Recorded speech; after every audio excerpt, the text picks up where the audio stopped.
سلام بیننده عزیز، برنامه اخباری آزادی را من مومین احمدی با همکارانم در دوشنبه و پرگت تقدیم شما میکنیم. امروز 29 می است. چند جمله از محتوای برنامه: فرار دانشجویان دانشگاه طبی از امتحان دولتی از ترس ابله، شیوه جلب اجباری ختم کنندگان دانشگاه‌های تاجیکستان به ارتش چگونه است؟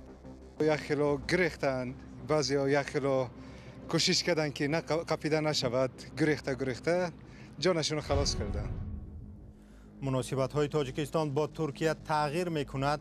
نظرهای مختلف از تاجیکستان به پیروزی رجب طیب اردوغان در انتخابات پرزیدنتی.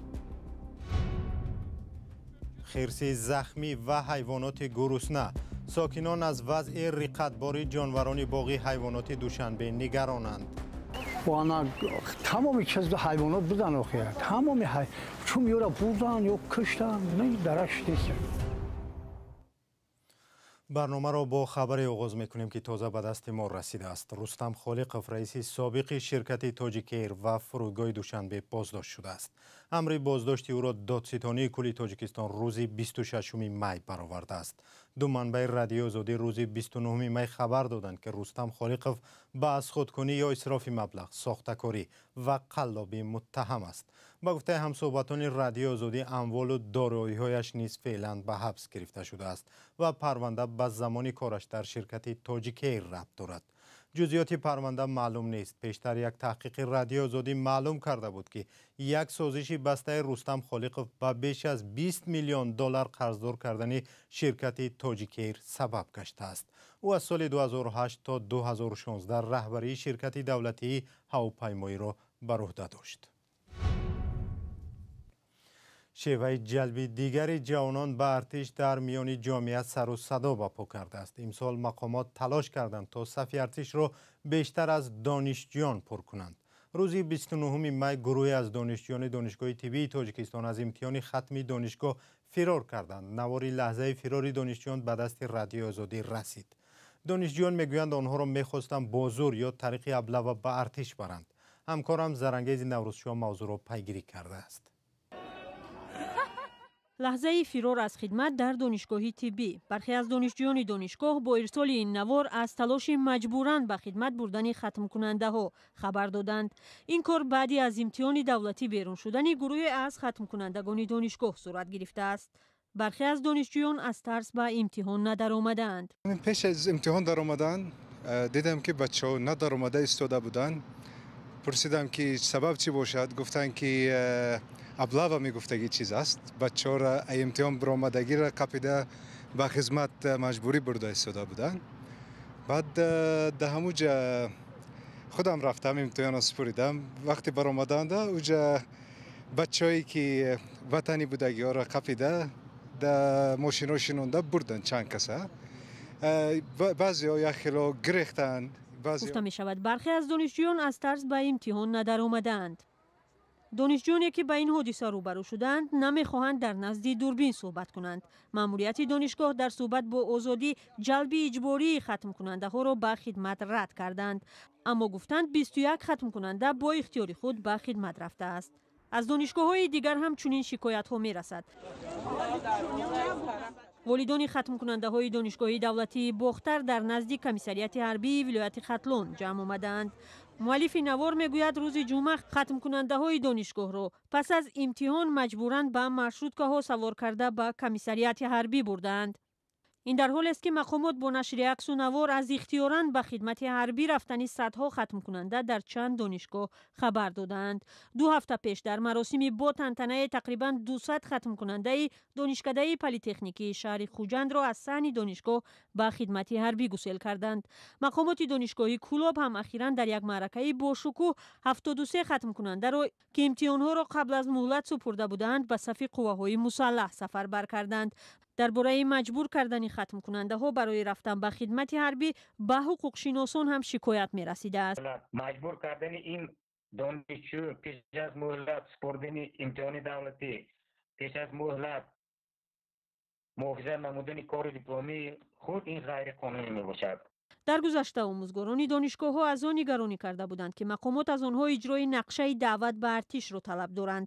даъвати баҳории ҷавонон ба артиш дар тоҷикистон аз 1 апрели имсол оғоз шуда то охири май идома мекунад. мақомот ҳамвора аз афзоиши сафи ихтиёриён мегӯянд, аммо мардум аз афзудани мавридҳои ҷалби иҷбории ҷавонон ба хидмат бо шеваҳои нав хабар медиҳанд. барномаро бо гузориши аз Туркия идома медиҳем. Эрдоғон ки 20 соли ахир зимоми қудратро дар Туркия дар даст дорад, дубора президенти ин кишвар интихоб шуд. Эмомалӣ Раҳмон дар номаи шодбошӣ ба Эрдоғон умедворӣ кард ки ҳамкориҳои ду кишвар дар замони раҳбарии ӯ боз ҳам хубтар хоҳанд шуд. ҳамкории Туркия бо Тоҷикистон дар замони раҳбарии Эрдоғон чӣ гуна хоҳад шуд? ҳамкорам Алишер Зарифӣ ва Нигораи Фазлиддин дар душанбе ба ин суол посух ҷустанд. дар тоҷикистон назарҳо ба натиҷаҳои интихоботи президентӣ дар Туркия яксон нест. дар даври дуввуми интихоботи президентӣ Раҷаб Таyyip Эрдоғон 52,4 ва рақиби асосии ӯ Камол Қиличдороғлу 47,7% орои мардумро ба даст оварданд. ба назари Абдумалик Қодиров, таҳлилгари масоили минтақавӣ, бо пирӯзии дигарбораи Раҷаб Таyyip Эрдоғон дар муносибатҳои Тоҷикистону Туркия тағйироти ҷиддие нахоҳад шуд. як хатаре вуҷуд дорад ки дар давраи ҳукмронии Эрдоғон созмони кишварҳои туркзабон хеле фаъолияти худаша зиёд кард ва хеле бақувват шуд ва ҳатто дар ҳамон муносибатҳои байни Тоҷикистону Қирғизистон дар ин ҷанҷоли байни Тоҷикистону Қирғизистон агарчанде ки рӯи рост набошад ҳам, вале бо он ки паҳподҳои худаша ба Қирғизистон фурӯхт ва онҳоя таълим дод, бо ҳамин роҳ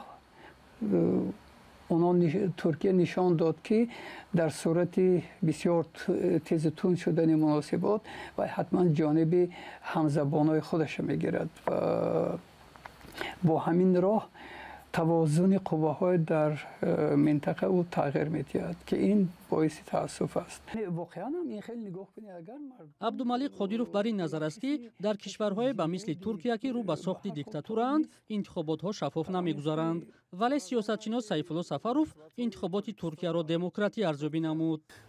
ба сабаби ин заминҷунбиҳо баъзе ҳолатҳои табиӣ дар Туркия мушкилиҳои зиёде барои ҷаноби Эрдоган ба вуҷуд омада буд ва мардум шубҳа доштанд ки шояд ғалаба накунад. вале хушбахтона тавонистем ки он гуна интихоботеро бинем ки ба таври демократӣ ва бо ғалабаи Эрдоган анҷом ёфт. ғалабаи Эрдоган барои Тоҷикистон аз кадом ҷиҳат хуб аст? аз он ҷиҳат хуб аст ки солҳо боз мо бо онҳо ҳамкориҳои хуб дорем. баъзе коршиносон бовар доранд ки Раҷаб Таyyip Эрдоғон баъди ин пирӯзияш фаъолияти мухолифинро дар кишвараш маҳдудтар хоҳад кард. ба хусус барои Тоҷикистон бештар ҷиҳати мусбат дорад, зеро ки дар ин 20 соли охир миёни президентҳои ҳарду кишвар ҳамчун сардори давлат ва муқарраркунандаи стратегияи сиёсати дохилӣ ва хориҷӣ ва авлавиятҳои он ҳусни тафоҳум аст ва аслан ягон муаммою мушкилот вуҷуд надошт ва надорад. аммо аз нуқтаи назари сиёсати дохилӣ вақте ки 20 сол қаблан раҳбар буд ва боз ҳам раҳбариро ба зимма дорад, дар доираи суҳбатҳое ки дошт зимни дидору мулоқоташ бо интихобкунандаҳо шояд тадбирҳои фавқулода андешад ҷиҳати боз ҳам маҳдуд кардани фаъолияти оппозитсионӣ дар дохили кишвар ва ин хуб нест. дар пайи эълони натиҷаҳои интихобот раҳбарони кишварҳои мухталиф аз ҷумла раисҷумҳури Тоҷикистон низ Раҷаб Таyyip Эрдоғонро барои пирӯзияш дар интихоботи президентӣ табрик намуд. Эрдоғон ки 69 сол дорад, дар 20 соли гузашта раҳбарии Туркияро дар мақоми нахуствазир ва раиси ҷумҳурӣ дар даст доштааст. бо ин пирӯзияш то соли 2028 дар қудрат хоҳад монд.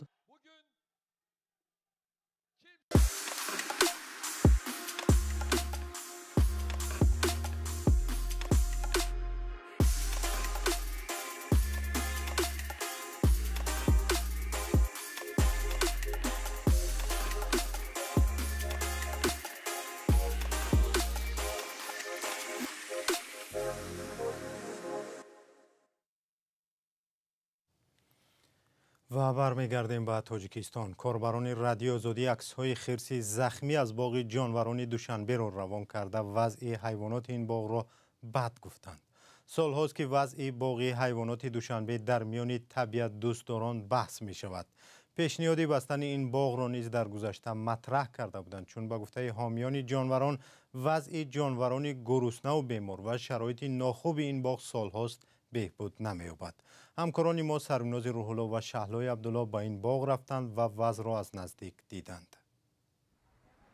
باغ حیوانات شهر دوشنبه مراجعت کاربری رادیوی آزادی به این مکان آورد که از شرایط ناگوار جانوران نگرانی کرده است.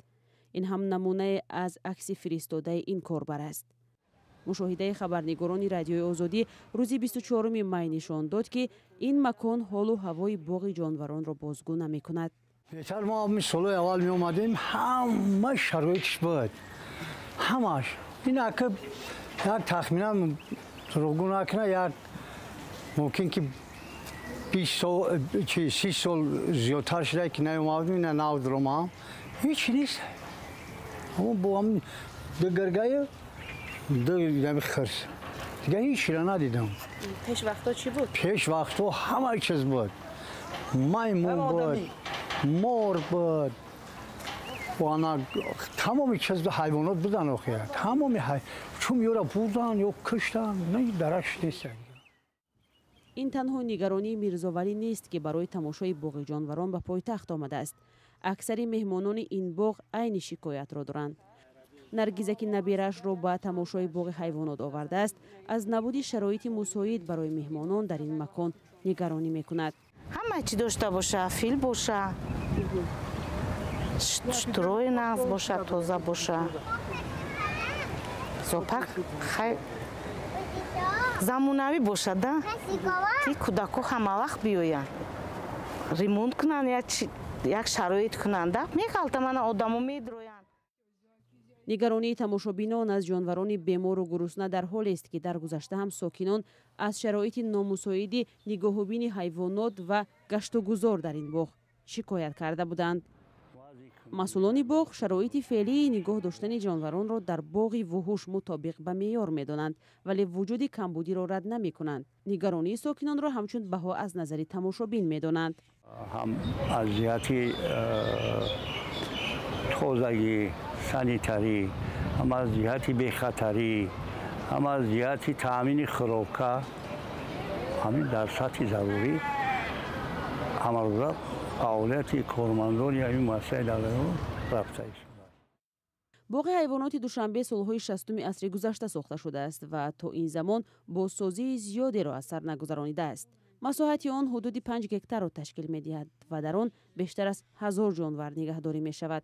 سالهاست جانورشناسان برای ساختمان یک باغ نو با معیارهای زمانوی صدا بلند می‌کنند و این موضوع در جلسه‌های حکومت هم بررسی شده است. برای بنیاد باغ نوی حیوانات حکومت شهر در کنار دوشنبه منطقه چارباغ را انتخاب کرده است، اما هنوز معلوم نیست این باغ کی و در چه شکل ساخته خواهد شد.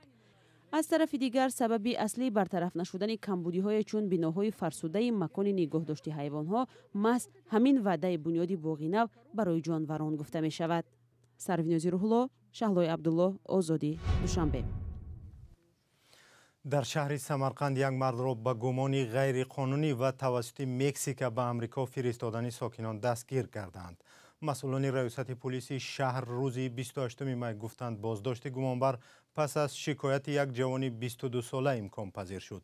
جوان گفته است این ساکن سمرقند مشتریان خود را اول طریق اروپا به مکزیک فرستاده، سپس برای غیر قانونی گذرانیدن به امریکا از هر نفر $30,000 میخواست. مقامات امریکا میگویند هر کسی سرحد ایالات متحده را غیر قانونی میگذرد رانده خواهد شد.